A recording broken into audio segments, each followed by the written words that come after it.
আমরা একটা আয়তাকার তরঙ্গ বাহক আঁকবো। আচ্ছা, সাপোজ এটা হচ্ছে জেড অক্ষ, ওয়াই অক্ষ, এবং এই দিক হচ্ছে এক্স অক্ষ। আচ্ছা, আয়তাকার তরঙ্গ বাহকের সাপোজ এটা দৈর্ঘ্য ওয়াই অক্ষ, মানে এটা প্রস্থচ্ছেদ এঁকেছি, প্রস্থচ্ছেদের এক বাহু বি আর এক বাহু এ। এদিকে আমরা এক্স দিয়েছি, এই বিন্দুটা হচ্ছে এক্স সমান সমান এ, তার মানে এই দূরত্বটুকু এ। আর এটা হচ্ছে এক্স ওয়াই সমান সমান বি। হ্যাঁ, ওয়াই সমান সমান বি, তার মানে এখান থেকে এই দূরত্বটুকু বি। আর এই তরঙ্গ বাহুটা জেড অক্ষ বরাবর, তার মানে এই জেড অক্ষটাকে তোমরা স্কেল দিয়ে এক্সটেনশন করো। হ্যাঁ,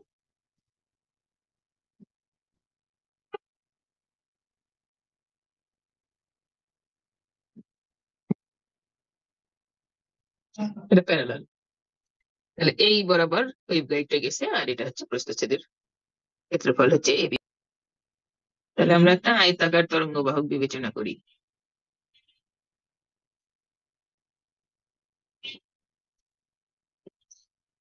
তরঙ্গ বাহক বিবেচনা করি যা পরাবৈদ্যুতিক পদার্থ দ্বারা পূর্ণ।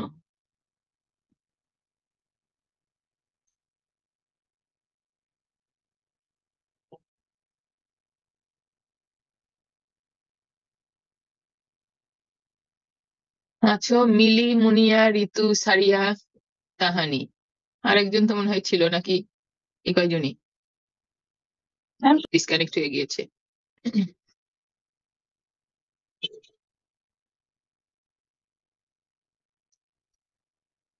আচ্ছা, এর লম্ব বাহুদ্বয়ের দৈর্ঘ্য একটা এ দিয়েছি, একটা বি দিয়েছি।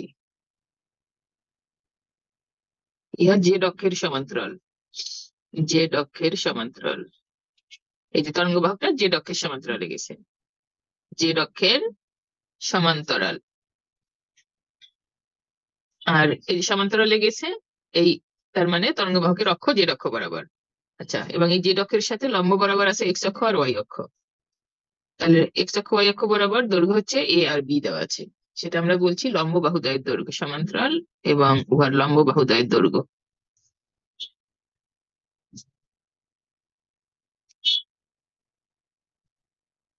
লম্ব বাহুদ্বয়ের দৈর্ঘ্য যথাক্রমে এ, এফ ও বি। এখন টি মোডের জন্য সমাধান করতে বলা হয়েছে। তাহলে টি মোডের তরঙ্গের জন্য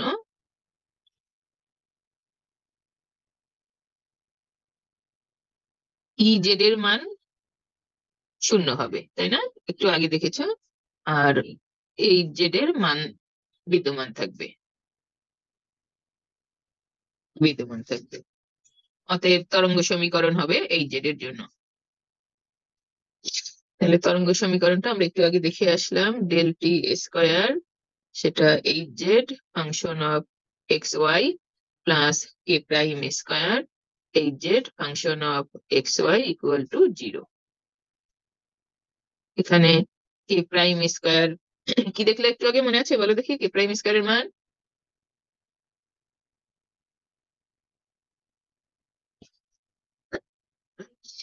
এবং অন্য সব টার্ম গুলো বলে দিতে হবে, ওমেগা কি, এপসিলন কি, মিউ কি, কে কি। হ্যাঁ,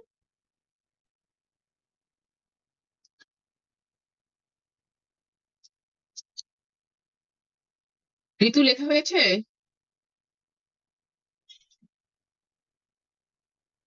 হচ্ছে এক্স অক্ষ বরাবর এবং ওয়াই অক্ষ বরাবর উপাংশ, এটা হচ্ছে ট্রান্সভার্স অংশটা। আচ্ছা, আমি পরের পেজে যাচ্ছি। তাহলে ডেল টি স্কোয়ার মানে হচ্ছে del square del x square del square del y square. পুরোপুরি ডেল স্কোয়ার মানে হচ্ছে del square del x square del square del y square del square del z square. তো তার মধ্যে হচ্ছে এটা হচ্ছে সমান্তরাল অংশ, আর ট্রান্সভার্স বা লম্ব অংশ দুটো হচ্ছে এক্স আর ওয়াই অক্ষ বরাবর। এই দুটো মিলে এই যে আমাদের তো ছিল ডেল টি, এই দুটো মিলিয়ে হচ্ছে এই যে ডেল টি স্কোয়ার। এটার সাথে আছে, আচ্ছা এটা বক্স করে দিলাম, এটা formula H Z x y plus k prime square H Z x y equal to 0। আচ্ছা, এখন এই সমীকরণে দেখো যে এইচ জেড আছে, সে এক্স এবং ওয়াই দুইজনের অপেক্ষক, তার মানে এইচ জেড এর দুটো অংশ থাকবে, একটা এক্স নির্ভর একটা ওয়াই নির্ভর। তো একটা সমীকরণ থেকে আমরা দুটো জিনিস কখনোই বের করতে পারবো না, কাজে এই সমীকরণটাকে আমাদেরকে দুটো সমীকরণে বিভক্ত করে নিতে হবে।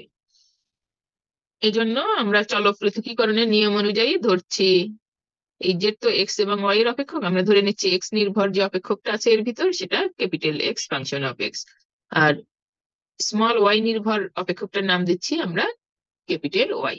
আচ্ছা, সংক্ষেপে আমি শুধু এক্স লিখলেই তোমাদের বুঝতে হবে capital x function of x এর কথা বলছি, আর ক্যাপিটাল ওয়াই লিখলেই বুঝতে হবে capital y function of small y এর কথা বলছি। এটা আমরা 1 নং সমীকরণ দিলাম। এখন এই জেড এর পরিবর্তে এই এক্স আর ওয়াই এই উপরের সমীকরণে বসাবো আমরা। তাহলে এখানে আমি, আচ্ছা দেখো একটু বেশি লাইন লিখছি, তাহলে এই জেড এর পরিবর্তে x y k prime square x y equal to 0। এখন আমি যখন এটা দিয়ে অন্তরীকরণ করবো ডেল এক্স স্কোয়ার এক্স কে অন্তরীকরণ করবে, ওয়াই এক্ষেত্রে কনস্ট্যান্ট, কাজে ওয়াই বাইরে লিখলাম del square x del x square, আর এটা দিয়ে যখন অন্তরীকরণ করবো তখন x constant del square y del y square plus k prime x y equal to 0। আমরা বলছিলাম যে এই সমীকরণে এই যে এইচ জেড জানতে গেলে দুটো টার্ম বের করতে হবে, তো এক সমীকরণ থেকে সম্ভব নয় দেখে আমরা চলক পৃথকীকরণ করে নিচ্ছি, তার মানে এক্স এলা টার্ম গুলো আলাদা করবো, ওয়াই এলা টার্ম আলাদা করবো। তো এখনো দেখা যাচ্ছে এখানে এক্স ওয়াই মিশানো, এখানে এক্স ওয়াই মিশানো, এখানে এক্স ওয়াই মিশানো, এগুলো আলাদা করার জন্য আমি এখন উভয় পাশে এই এক্স ওয়াই দিয়ে ভাগ দিচ্ছি। তাহলে এটা হবে 1/x del square x del x square, আর এটা হবে 1/y del square y del y square plus এটা কি প্রাইমের উপর স্কোয়ার আছে k prime square equal to 0। তাহলে এখানে কি করা হয়েছে, এক্স ওয়াই দিয়ে ভাগ, এক্স ওয়াই দিয়ে আমরা ভাগ করেছি। এতে করে কি হলো দেখো, এই যে এক্স নির্ভর টার্ম গুলো এখানে আছে, ওয়াই নির্ভর এখানে, আর এটা কনস্ট্যান্ট, তাহলে মিশানো টার্ম গুলো আলাদা হয়ে গেল। এখন আমরা লেফট সাইডে 1/x del square x del x square k prime square রাখলাম, আর ডান পাশে নিয়ে গেলাম 1/y।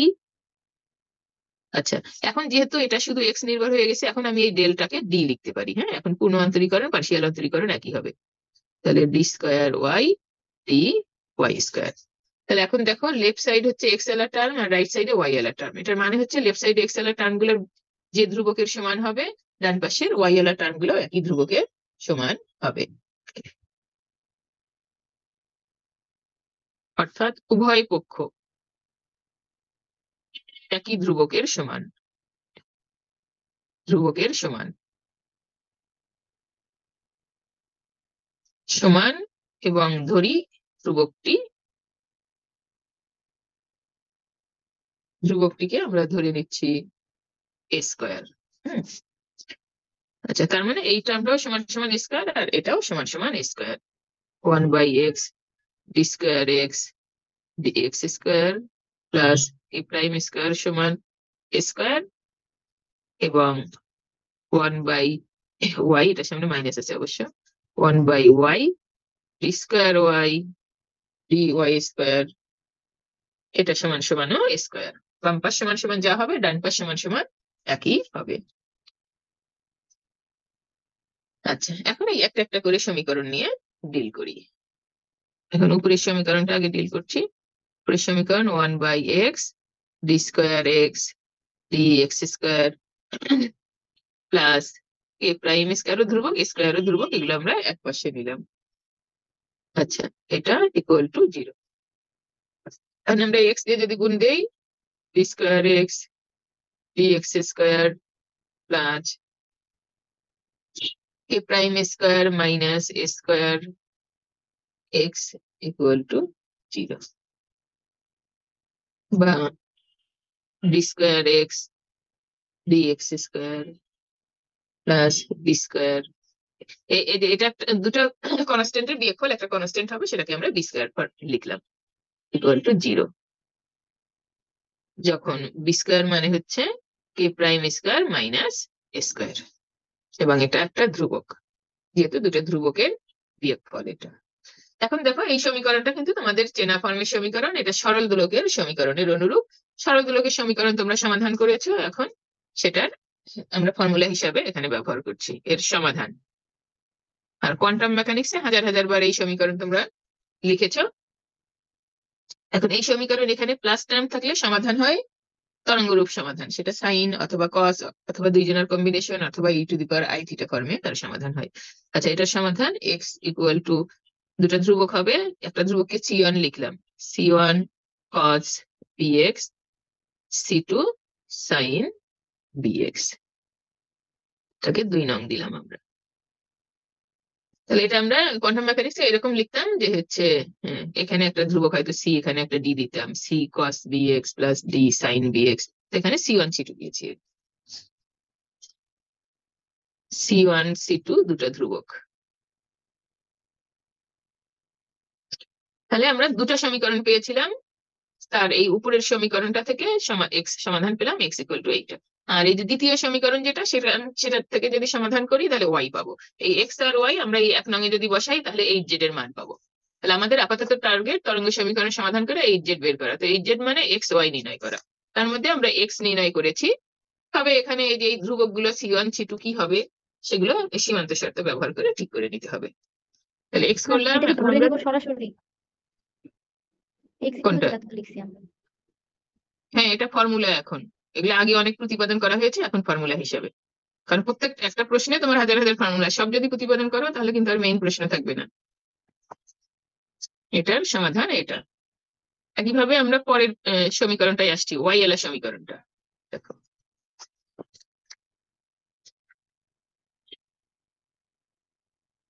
আবার দিয়ে লিখি, আবার ছিল 1/y cos b নাই, এর সাথে সাফিক্সটা কিছু নাই, এই এক্সটা গুণ, এক্স গুণ এখানে ডিএক্স আচ্ছা গুণ, বিটা ক্যাপিটাল আর এক্সটা স্মল লেটার, ক্যাপিটাল লেটারটা তো বড় হয়। আচ্ছা এই যে এক্স এর সাপেক্ষে অন্তরীকরণ, এক্স ইন্ডিপেন্ডেন্ট টার্ম, আর বির সাথে তো সাফিক্স বা সুপারস্ক্রিপ্ট কিছু নাই।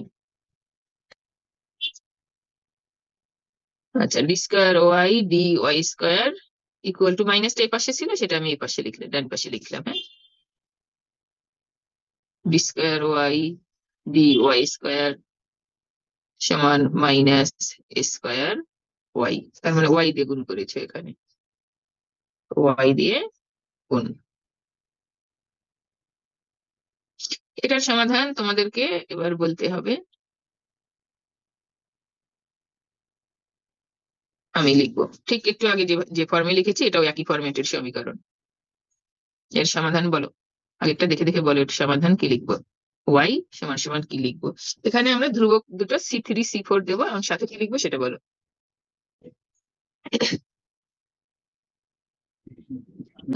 c4 sin a y। আচ্ছা, আগে 2 নাম্বার দিয়েছিলাম, এটা আমরা 3 নাম্বার দিই। আচ্ছা, তাহলে আমরা কিন্তু এই এক্স এর মান ওয়াই এর মান পেয়ে গিয়েছি, 1 নং এ বসালেই আমাদের সমাধান হয়ে যায়। কিন্তু সমস্যা একটু আছে, সেটা হচ্ছে এই যে c1 c2 c3 c4 যে ধ্রুবকগুলো ব্যবহার করেছি, এগুলোর মান আসলে কত হবে সেটা সীমান্ত শর্ত ব্যবহার করে বের করা।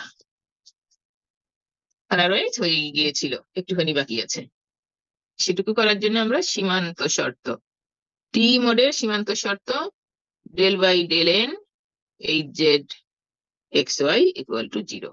তো এটা সীমান্ত শর্ত, এটা যদি আমরা ভেঙে লিখি এক্স অক্ষ বরাবর কি হবে আর ওয়াই অক্ষ বরাবর কি হবে, তাহলে সেটা এক্স অক্ষ বরাবর, এটা এই সমীকরণটা যদি লিখি, এক্স অক্ষ বরাবর এইচ জেড হচ্ছে ক্যাপিটাল এক্স, আর ডেল বাই ডেল এন এটা এক্স অক্ষ বরাবর হচ্ছে D by D x.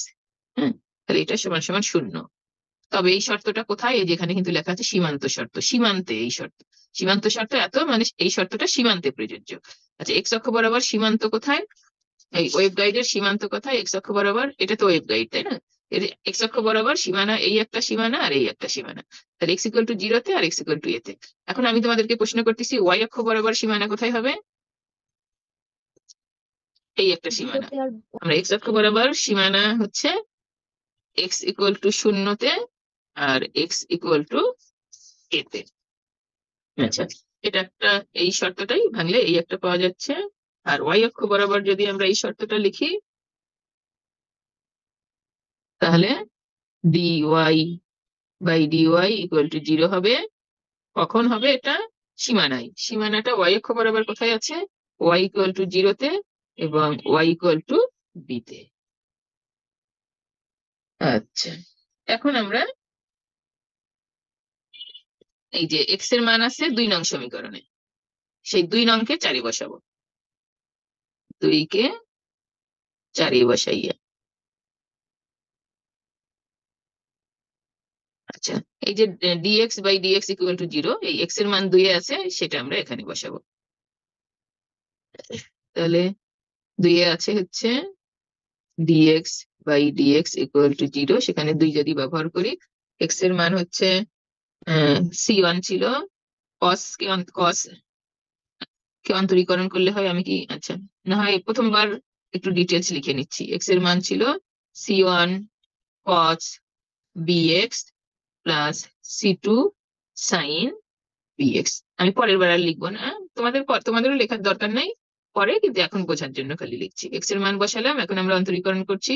cos কে অন্তরীকরণ করলে হবে মাইনাস, আর এই bx কে অন্তরীকরণ করলে b আবার সামনে আসবে, তাহলে মাইনাস c1 b cos হয়ে গেল sin bx।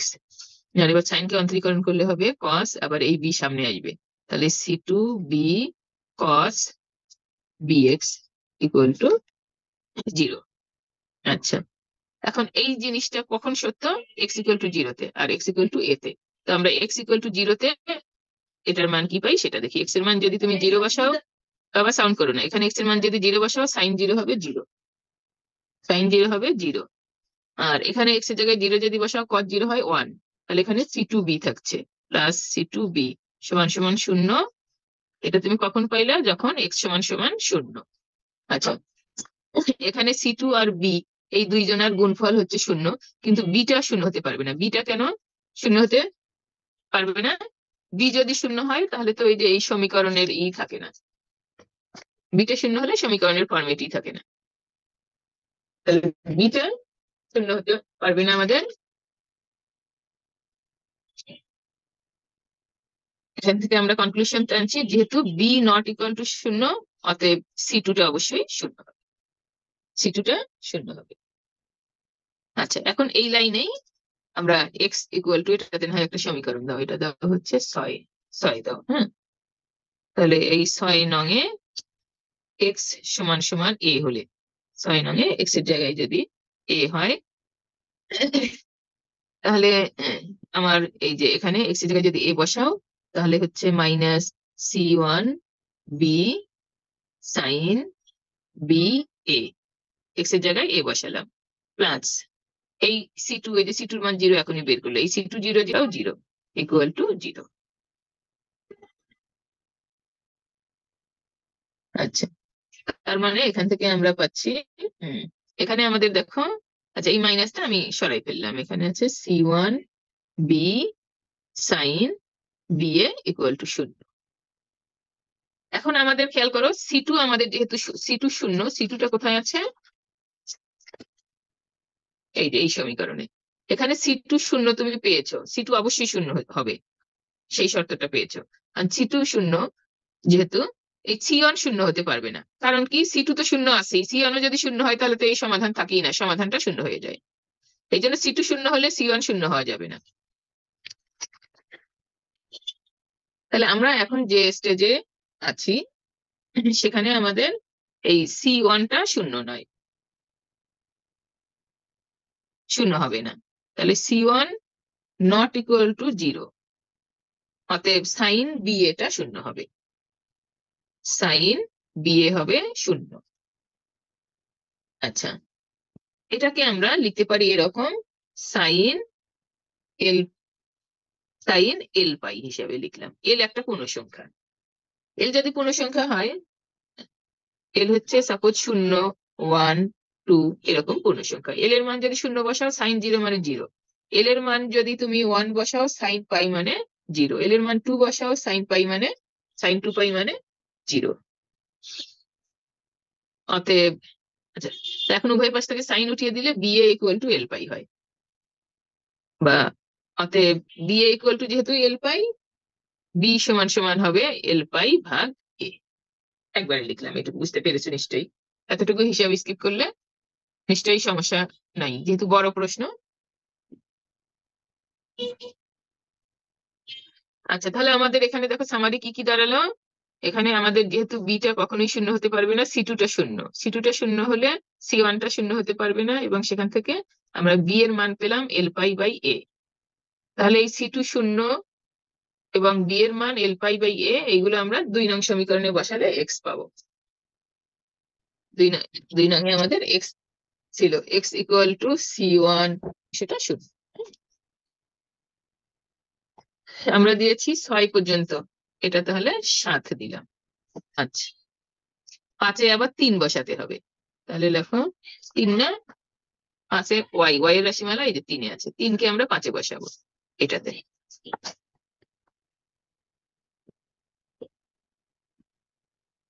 3-কে 5-এ বসাইয়া ওখানে কি ছিল, ডিওয়াই বাই ডিওয়াই সমান সমান শূন্য, সমান সমান শূন্য।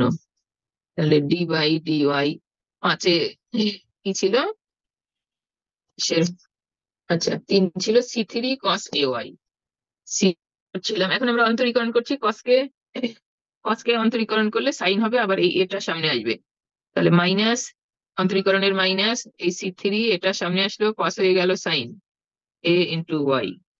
আচ্ছা, প্লাস এখানে তো সি4 আছে এ ওয়াই, আচ্ছা অন্তরীকরণ করলে সাইন কস হয়ে যাবে, আবার ওয়াই এর সহগ সামনে আসবে, সাইন কস হয়ে গেল, ইকুয়াল টু 0। আচ্ছা, এখন এখানে আমরা ওয়াই ইকুয়াল টু 0 শর্ত অ্যাপ্লাই করব। ওয়াই ইকুয়াল টু 0 হলে এই সাইন 0 মানে 0, প্লাস সি4 কস 0 মানে 1, কাজে সি এ ইকুয়াল টু 0। এখানে এ কখনো শূন্য হবে না, কাজে সি4 0, কারণ এ নট ইকুয়াল টু 0। আচ্ছা, এখন আমরা এই এই লাইনে এটা চাইলে সমীকরণ নাম্বার দিতে পারো আরো, যদি খুঁজে না পাও পরে, এই কারণে আমি বেশি বেশি নাম্বার দিয়ে দিচ্ছি।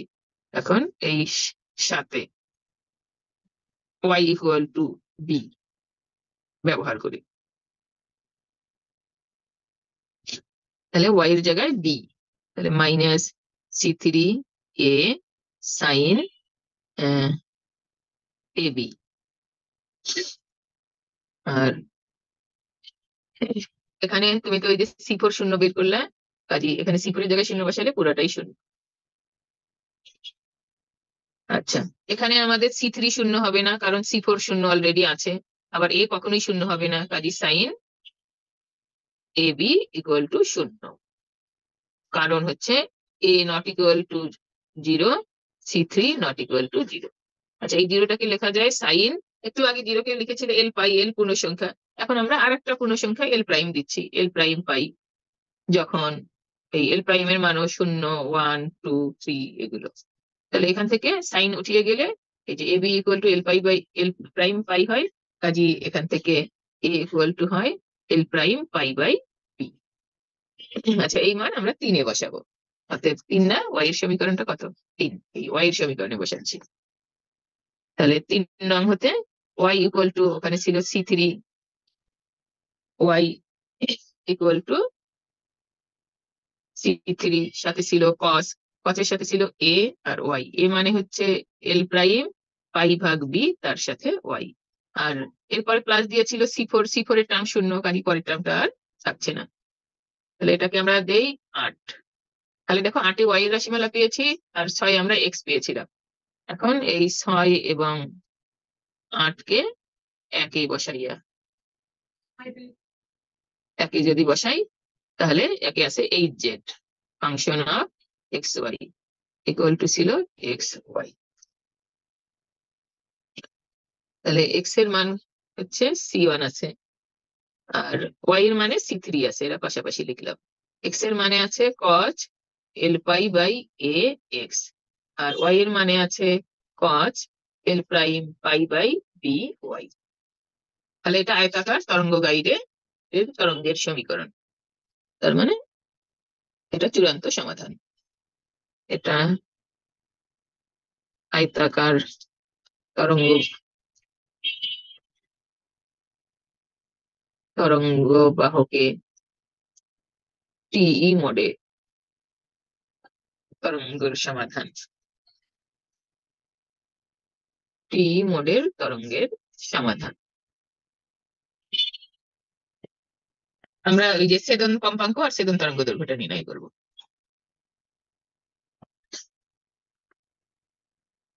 আমরা বি স্কোয়ার সমান হচ্ছে কে প্রাইম স্কোয়ার মাইনাস এ square, k prime square minus স্কোয়ারের পরিবর্তে বি স্কোয়ার ধরা হয়েছিল। তার মানে কে প্রাইম স্কোয়ার সমান হচ্ছে বি স্কোয়ার প্লাস এ স্কোয়ার। তো বির মান তো একটু আগে বের করলে এল পাই বাই এ, তার উপর হোল স্কোয়ার, আর এর মান হচ্ছে এল প্রাইম পাই বাই বি, তার উপর হোল স্কোয়ার। আচ্ছা, এখানে কে প্রাইমটা হচ্ছে ছেদন তরঙ্গ দৈর্ঘ্যের সাথে সংশ্লিষ্ট তরঙ্গ ভেক্টর, এদিকে লিখছি। কে প্রাইম কে মানে হচ্ছে এটা তরঙ্গ ভেক্টর, যেহেতু তরঙ্গ ভেক্টর মানে 2 পাই বাই ল্যামডা, আর এটা ছেদন তরঙ্গ তরঙ্গ ভেক্টর, এই জন্য এখানকার তরঙ্গ দৈর্ঘ্যটা হবে ছেদন তরঙ্গ দৈর্ঘ্য। তাহলে ল্যামডা সিটা হচ্ছে ছেদন তরঙ্গ দৈর্ঘ্য। আচ্ছা, তাহলে কে প্রাইম এর পরিবর্তে আমরা লিখবো 2 pi by lambda c, k prime square আছে এখানে, আর এখানেও পাই স্কোয়ার, এখানেও পাই স্কোয়ার, পাই স্কোয়ার যদি কমন নেই এখানে থাকে l square by a square, l prime square by b square. এখানে 4 পাই স্কোয়ার, তাহলে এই পাই স্কোয়ার এই পাই স্কোয়ার কেটে গেল, আর এই 4টা আমি এদিকে নিয়ে নিচ্ছি। আচ্ছা, যাও পাই স্কোয়ার আগে কেটে দাও।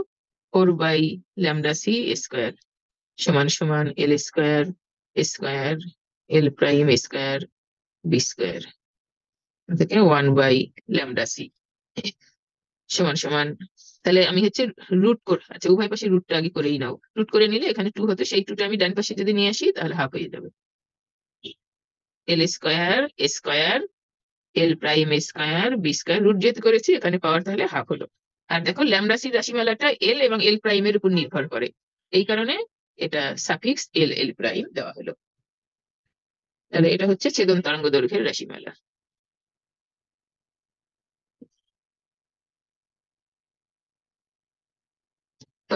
ছেদন তরঙ্গ দৈর্ঘ্যের রাশিমালা। আমাদের প্রশ্নে মনে হয় ছেদন তরঙ্গ দৈর্ঘ্য ছিল না, ছেদন কম্পাঙ্ক ছিল। আচ্ছা, এখন তাহলে আমরা কম্পাঙ্কের সাথে তরঙ্গ দৈর্ঘ্যের কি সম্পর্ক সেটা একটু মনে করিয়ে নেই। আচ্ছা, কৌণিক কম্পাঙ্ক যেটা ওমেগা সেটা হচ্ছে 2 পাই এফ, এফ মানে হচ্ছে c by lambda, c by lambda. তাহলে আমাদের ছেদন তরঙ্গ দৈর্ঘ্য তো হচ্ছে ল্যামডা সি, তাহলে ছেদন কম্পাঙ্ক কি হবে? ছেদন কম্পাঙ্ক সেটা যদি ওমেগা সি হয়, তাহলে ওমেগা সি এখান থেকে, ওমেগা মানে হচ্ছে 2 পাই সি বাই ল্যামডা, তাহলে এখান থেকে এই যে এরকম 1 বাই ল্যামডা যদি বের করে নাও, 1 বাই ল্যামডা হলে হবে ওমেগা ভাগ 2 পাই সি, এত হলে, তাহলে এখানে এই সমীকরণে কি আছে 1 বাই ল্যামডা সি, আর 1 বাই ল্যামডা হলে হয় ওমেগা বাই 2 পাই সি। ছেদন কম্পাঙ্ককে যদি ওমেগা সি দিয়ে লিখি তাহলে 1 বাই ল্যামডা সির পরিবর্তে আমরা লিখবো ওমেগা সি ভাগ 2 পাই সি। ঠিক আছে, তাহলে জাস্ট 1 বাই ল্যামডা সির মানটা এখানে লিখলাম, এটা এল এল প্রাইমের উপর নির্ভর করে এই জন্য সাফিক্স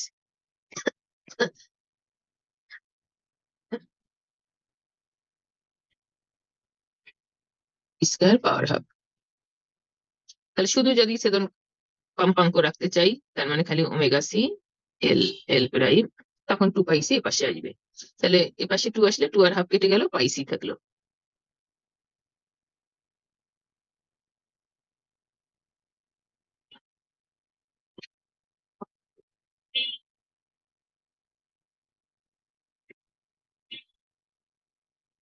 ছেদন কম্পাঙ্কের, এবং এটা টিই মোডের জন্য, এই রাশিমালাটা আমরা টিই মোডের জন্য নির্ণয় করেছি, অন্যান্য মোডে আবার ভিন্ন রাশিমালা চলে আসবে।